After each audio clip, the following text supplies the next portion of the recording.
এই যে শোনো, আমাকে হয়তো বাংলাদেশ টপ ওয়ানের মতো লাখ লাখ মানুষ ভালোবাসে না, তবে হ্যাঁ, আমি কখনোই নাইম আলমের মতো তোমার জীবন থেকে হারিয়ে যাব না। মিস্টার টিপুলারের ফেস্টিভ্যাল দেখার জন্য মানুষ যেমন দিনের পর দিন অপেক্ষা করে আছে, আমিও তোমাকে একটা নজর দেখার জন্য বছরের পর বছর অপেক্ষা করে যাব। ইটস কাব্য যেমন নিজের বউকে ছাড়া অন্য কোনো মেয়ের দিকে তাকায় না, ঠিক তেমনি আমিও কখনো তুমি ছাড়া অন্য কোনো মেয়ের দিকে তাকাবো না। কখনো যদি দেখি তোমার অনেক মন খারাপ, তাহলে আমি তোমাকে রিওমরের মতো কবিতা শুনিয়ে তোমার মন ভালো করে দেব।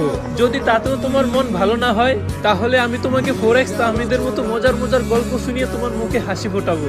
তুমি যদি আমাকে একে মিরাজের মতো ভরসা করতে পারো, তাহলে আমি কখনোই গেমিং উইথ তালহার মতো তোমার উপর বিরক্ত হয়ে তোমাকে ছেড়ে দিব না। হাজার হাজার গেমিং ক্রিয়েটরের যেমন স্বপ্ন যে তার গেমারিতে একটা বিবেশ থাকবে, ঠিক তেমনি আমারও স্বপ্ন আমার ঘরে তুমিই আমার বউ হয়ে থাকবে। কখনো যদি তুমি আমাকে যারা গেমিং এর মতো ছেড়ে চলে যাও, আমি রোস্টেড গেমিং এর মতোই তোমাকে দোষারোপ না করে তোমার জন্য সারা জীবন অপেক্ষা করে যাব।